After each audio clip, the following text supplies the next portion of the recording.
What's up and welcome to Convict Inc. I am your host, Robert Rosso. Please hit the subscribe button, hit the like button, all that good stuff. Now, there have been a few people that have mentioned to me that, I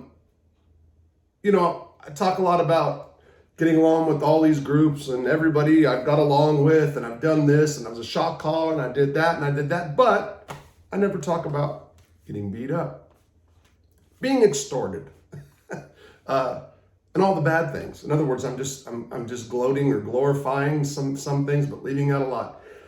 So here's the deal. I just want to make it clear. I've never been extorted. I've had my ass stomped in 1997 in the county jail, hospital stomped, and I've got no problem admitting that. I have a friend who may or may not own this company that would tell you that he saved my ass in the county jail a few times because I couldn't fight and he can. No comment. So with that thought in mind, I thought I would go ahead and tell the story because, shit happens in prison. And here's one of the things that happened to me. The word bitch. Being called a bitch in prison and doing nothing about it hurts. Some people would say it's just a word, let it alone, and I get it. I get it. No, I really do. It's like, who gives a fuck if somebody's calling you a bitch? Well, it depends who you are, where you are at in life, and there's a bunch of different things. Now, I've been called a bitch through the door plenty of times, and the whole, especially being involved, this is with the dirty white boys. Dirty white bitch, that's like a favorite thing, dweeb, this and that, but so many times behind locked doors where people yelling, we call them cell warriors. Oh, there was another name too. Fuck, see I draw these blanks? The guys in my comment section remind me. And I don't know if it's dementia or just old age or what.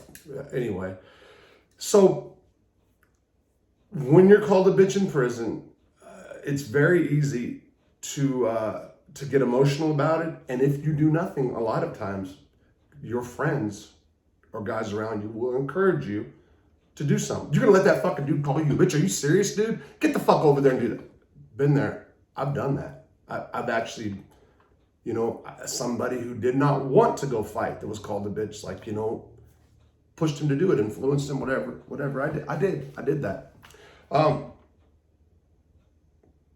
There was a day in 2016 when I lived with a guy by the name of Mike. Now, Mike was somebody I did time with in Butner. He was a little guy with a floppy foot, worked out hard. He was the son of a state trooper, Arkansas state trooper. In his youth, he broke into the state trooper headquarters in Little Rock and stole all the drugs. True story. Never got charged for it, but that's a true story. His dad, I think, was the captain of that was it precinct office, whatever it is. And he was started doing drugs early, like 12 years old. Mom had a big bond company in Little Rock. So he was a spoiled kid. In the trouble he was in, his family connections helped get him out of. But he did go to prison several times. Guns, drugs, always related to drugs. He would tell you he's the real deal. He's a full-blown addict. So Mike, who seemed to have a chip on his shoulders about a lot of things, I liked, was a pretty decent guy. He was a serious person.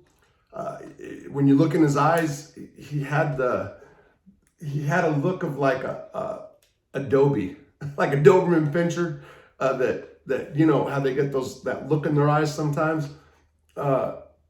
Always on point, and he would tell you that's because he'd done so many people bad on the street. Did time in Arkansas. When he was in Arkansas, he met a guy by the name of Chap, aka Chapstick, aka Brian Chappell. Chapel, I'm sorry. And Brian Chappell lived in C Block, where I lived in 2016. Mike, I had moved over from from M unit into C block because C block was a better unit. He was there a few days, and him and Chapel couldn't live together. Chapel likes to talk a lot about past stories of violence. Mike really didn't want to hear a lot of it. Chapel was going through some serious medical shit at the time that Mike didn't really want to hear about. And the two were at each other's throat. Now, Mike would come up to my cell pretty much all night and hang out, listen to a lot of talk radio. He was fanatical about his right-wing conservative views, and I listened to talk radio since 2008. Always in my cell was the local conservative talk radio show. So you're talking about the Limbaugh and Hannity and Mark Levin, Glenn Beck, depending, Joe Pags. So those stations were always on. Now I listened to that, and I was very up to date on the news. Anybody who did time from 2008 on will tell you that I was they'd say I was a control freak with the TV, but that's not necessarily true. But they'd say I just killed everybody with the news. Too much news, too much news. Mike and I had the news thing in common. Now, although I believed in some of the although my political views tended towards the right during that period, I should say, especially during that time. Mike became a little fanatical about it, in my opinion. We would get in arguments, and I would find myself actually taking on the position of beliefs I didn't believe. So I'd take on like liberal positions. I'd go real far left, just to fuck with them, kind of. But he also made me realize like how nutty some of the stuff on the far right sounded. And this isn't about politics at all. I'm setting this story up because daily it got worse and worse, where we were arguing over the fucking radio, over stuff that I didn't necessarily not believe in, but the way he framed it, and he was so crazy that that it made me take a real hard look at the other side. Now, I did say at 16, something just went off in my head. He was there for the Trump election. So this goes into 17 when Trump took office. So I just kind of screwed that up a little bit. So here we are. We're Celly's. He liked to smoke. He sold cigarettes. That is pig spit. That is re-rolled chewing tobacco. So he sold re-rolled chewing tobacco, then he would smoke it. In prison, if people don't know, there's no tobacco, so the guards will spit in the cups, and guys will sometimes go dive in the trash can and take that spit in bottles and re-roll it and sell it. Sometimes they drain the spit. Some guys will actually get tea leaves, and dip the tea in the spit. Let the spit, that's the juice they call it, which is spit, soak up in the tea, then roll them as cigarettes, and people smoke them because there's nicotine in the cop spit, aka pig spit. That's what we started calling it, pig spit. Cops, pigs, you get it. So Mike liked to smoke a lot. He did his thing, no problem. He slowly but surely was trying me each day. And this is what I mean. Mike knew of my situation with Marta. Being in a relationship in prison, or should I say, being married to somebody or being engaged, whatever I was. I got married in 2017, December. So yeah, I was engaged. It does something. It's okay. It can be the best thing and the worst thing, especially with the life sentence. So I knew I was going to get out of prison. I knew it. I knew in my heart I was. Didn't know when, but I knew it. And then you fall in love and you get married to somebody and you keep getting setbacks. You don't get out. You thought the law was going to change here, and these setbacks, it does. It fucks with you. At the same time, you have to remain clean conduct, because if you get in any trouble, your letters are fucked, your visits are fucked, your phone calls are fucked, and all you have Well, all we had, because she lived in Spain, was that. She only came over twice a year at best, sometimes just once. So the decisions I made on a daily basis, I'd always have to think about Marta. And there was times I would get mad at her, like really angry, like, what the fuck am I doing? Why am I in this relationship? She's got me neutered. That's what I would tell her. I feel like I've been neutered.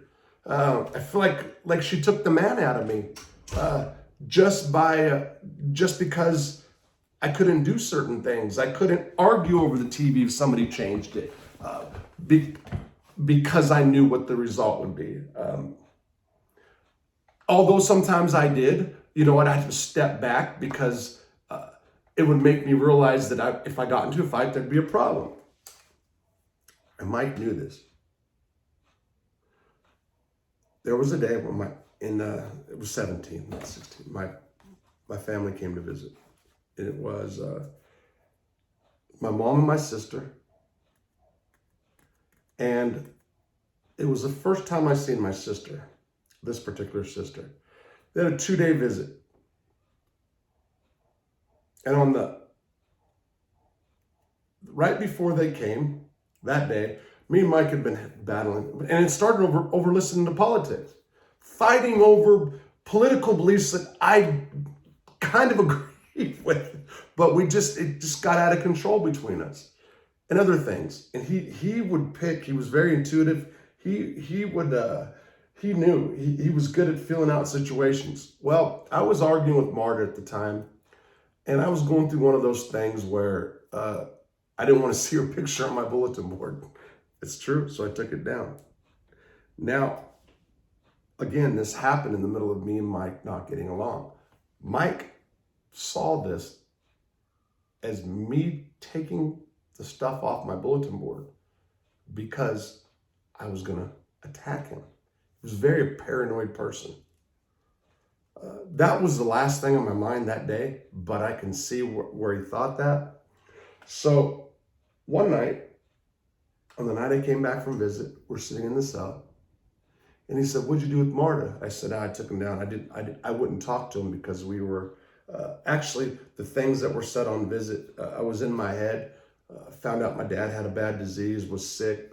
Hadn't seen my sister. A lot of emotions came out, and an argument started between me and Mike, and it escalated, and he jumped up. Now he's he worked out all day. Not little guy. When I say little, he was a little structure, but can probably out burpee, outrun, outdo everything that anybody in that compound can do. Not weight wise, but just cardio and all that. Dude was a beast. He can run for hours. A little floppy foot, like a foot that was like dead for real. I forgot what happened to it, but I mean, and he can work out for hours. Great shape. We got arguing.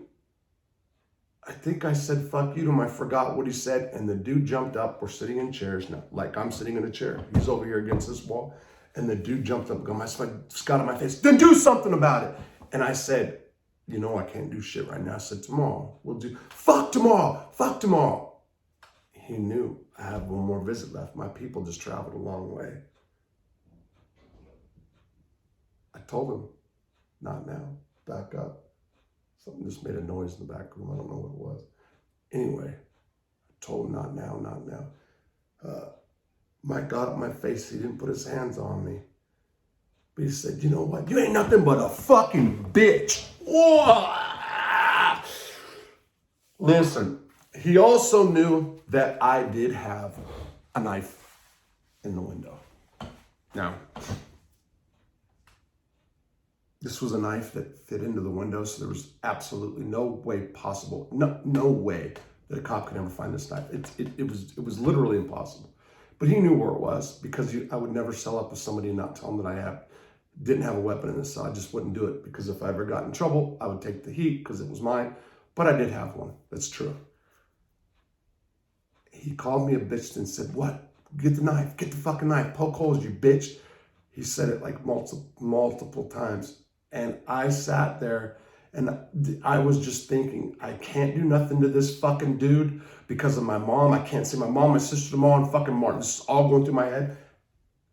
So much so that I had fucking tears in my eyes, tears of anger.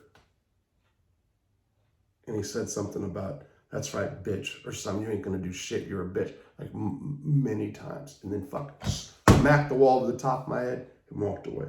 Now, I know there's a lot of guys in here right now that have been to prison and said, there ain't no fucking way I can go through that. And you know what, man?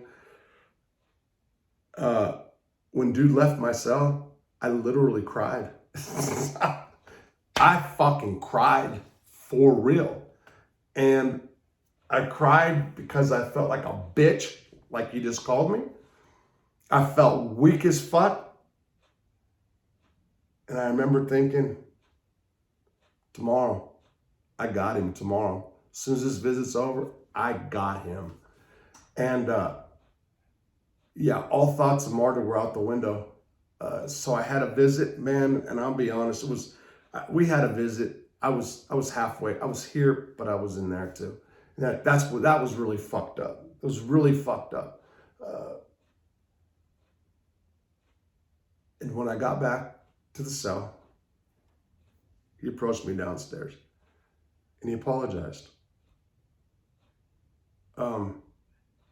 He knew more than likely we were going to get into it. He was very short, like weeks away from going home. And so he caught me downstairs before I had a chance to come in the cell. And yeah, I had every intention of going up there and doing something. The knife was on my mind. There was a bunch of different ways. But also, I had a neighbor that heard this. Black dude from Chicago. And I didn't, I'm sure that people heard because it was loud. I was all the way in the back. There was fans blowing. It's really noisy in the unit. But he banged on the wall above my head a couple times. And you can hear next door. So the dude next door heard it. And after, when I was walking up the stairs, dude knew me pretty well, my neighbor. He said, hey, Rob, it ain't worth it. And I said, say what? He said, man, leave that dude alone. And I went into my cell. I was steaming. I started boiling again. And my neighbor, who's a vice lord, talked me down. And then, like, Mike actually came to the door. And then we had the talk, and he apologized and like made sure we're good, and I said I was good. But I'll tell you, it scarred me. I'm not gonna lie, and now I'm not done yet. Mike went home. When he got home, he sent me letters and stuff, like trying to keep in contact. And the truth is, I sent him one letter, but I still kind of salty about it. Up until probably I got out of prison. Now I just thought about him in the next couple days. Maybe I might try to reach out to him. But another thing happened. After I got out of prison, one night my wife and I came home from the farm, my sister's place at the farm up the hill from here. It was late, and we're in the country. There's some houses across the street from me. It's just woods, kind of. But just across from the little half a block of woods, there's a little house in the corner, and 3 little tiny home type of houses down the way. I never met those neighbors, to be honest, but there was kids out there, and I say kids, they're anywhere from their late teens to early 20s, drinking beer down there. They had a bonfire in the back. This is part of Arkansas. You can live any way you want. You can light a fire. You can do whatever. Anything goes down here. Total freedom. And I went outside for some reason. I think it was to make sure I had to put a lock on the tool sheds. About 4 different structures that I keep locked up and stuff. And I was working earlier that day, and I think I went and made sure everything was locked up. I had a flashlight, and I was walking back there, and somebody yelled, hey, who the fuck is that? I didn't pay no mind. Now, everybody around here notices anything that goes on. Somebody drives into town, you don't know, you're gonna know. Like the whole town knows. It's like high alert. So they couldn't see my face. They probably didn't know what was going on. So they were like really, they weren't saying it to me per se, but they were drunk too. And all of a sudden one of them says, That's right, bitch. Oh, I, I like came unglued. I literally got a machete. Excuse me, for a second. U.S. probation, machete is gone. There's no machete near the property anymore. Promise you that. I got a bunch of tools, old tools that my dad had barns full of tools. I got a bunch of tools, and then it was two big ass machetes, as a matter of fact. I got a machete, and my wife flipped out because